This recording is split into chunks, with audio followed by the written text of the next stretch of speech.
yenda mbote. Mbungu kadivyoki bayana mavita. Muzina di famille dio di mbungu matondo maombo. Matondo maombo parce que mesala kisalo kifueni. Ti o konfuto kutuba. Mesala kisala kisangi sabatu baboso. Kizola batu. Dans de pareilles circonstances, vous êtes au four et au moulin.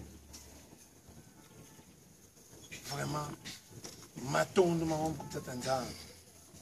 Uvunda munde mbama. Uvunda munde mbama.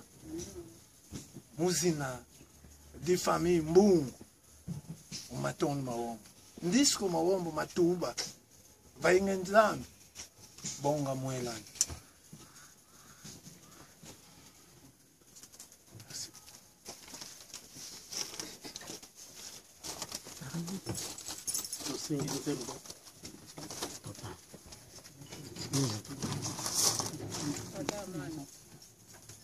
Tata Yohana. Oui.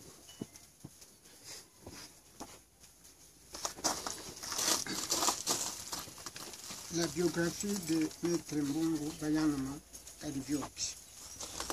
Maître Mbungu Bayanama est né au village Batariat en 1933, soit 80 ans d'âge. Son père, Mbungu Funda Joseph, sa mère, Konde Matona Elisabeth. Études faites. En 1940, il débute l'école primaire.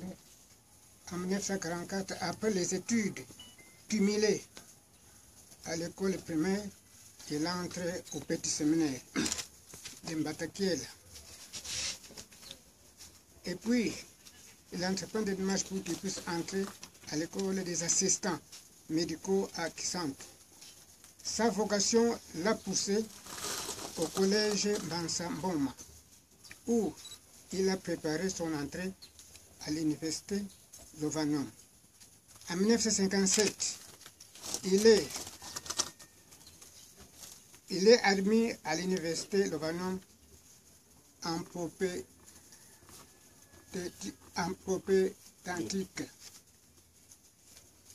En 1963, il est licencié en droit et ensuite il est parti à Liège de 1963 à 1965, suivre le cours de droit fiscal.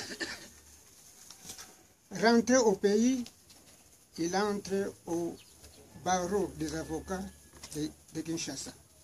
Il fut membre du comité central dans le gouvernement de Mobutu. Il fut aussi révérend pasteur à Tintoadi de Monkoto.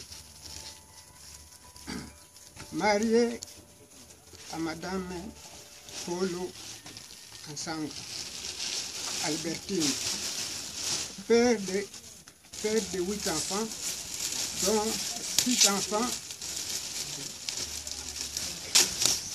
enfants en vie et 2 qui sont morts.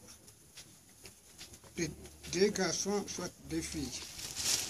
Que son âme vive en paix.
Tobondela na bolingo na nzambe tata mwana peli mosantu nkolo yawe mozalisi ya likolo na se mokili ya biloko nyonso eza na se ya ntango biye bimonanaka na biye bimonanaka te yonde mokili yonde mokonzi sima ya kosala biloko nyonso yokanaki na mutu okelaki mutu na elilingi mpe lolenge na yo nzambe boyokanaki mikolo na mission otindaki mutu na se ya ntango soki mikolo yango esili mutu esengela zonga epai na yo nzoto lokolo zwaki yango na mabele ekozonga na mabele eloko ya mutu ya nde molimo che kati yango nde kozonga epai na yo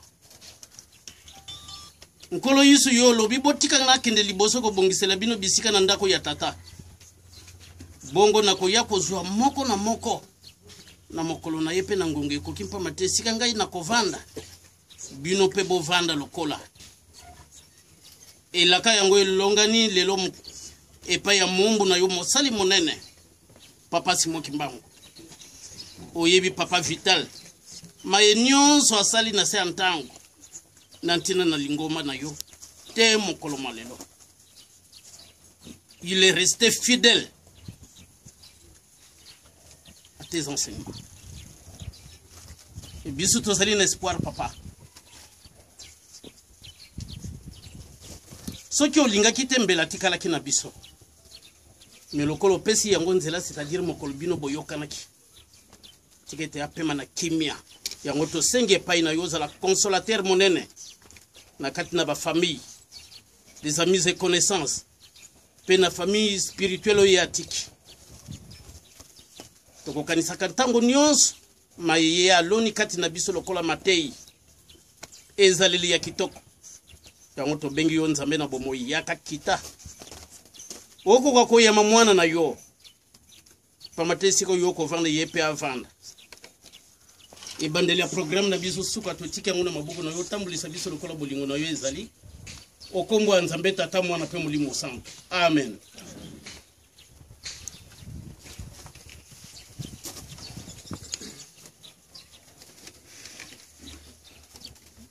Nkolo Yesu Kristo aloba ete ngai nazali lise kwa mpe bomoi o azali kondimela ngai ya kozala na bomoi ata asili kokufa mutu oyo azali na bomoi mpe azali kondimela ngai libela akokufa soki mokete nzambe azali ebomamelo na biso mpe nguya na biso ye azali mosungi oyo azali na biso penepene na ntango na mpasi lokola tata yokelaka bana na ye mawa tata nzambe akoyokela bato oyo bandimeli ye mawa mpamba te ye moko ayebi ndenge nini tosalemi ya yebi ete tozali kaka mabele tika mitema na bino mitumbula na te bondimela nzambe bondimela mpe ngai na ndako na tata na ngai bizali mingi soko bongo te nde na yebisi bino mpwete na kei kobongisela bino esika nkolo yo zale bomelo na mabota na ino nkeke ezalaki te mpense na mokili bisalemi te yo zalaka nzambe mpamba te mbula nkoto moko ezali na miso na yo lokola mokolo moko mwalobi awa mosili mwango koleka mikolo ya kobika na biso ezali mibu tuku samu soko na bokasi ezali mibu tuku mwambi lifuki na yango ezali misala ya mpasi mosika te ekoleka nde biso tokolimo yebisa biso na ndenge tokokanisa mikolo na biso mpo ete tozwa mayele na mitema okumisa nzambe tata yo mokonzi wa biso Yesu Kristo oyo abota biso na mbala ya mibale na mawana ye na elike ya bomoi mpona lisekwa na Yesu Kristo na liwa.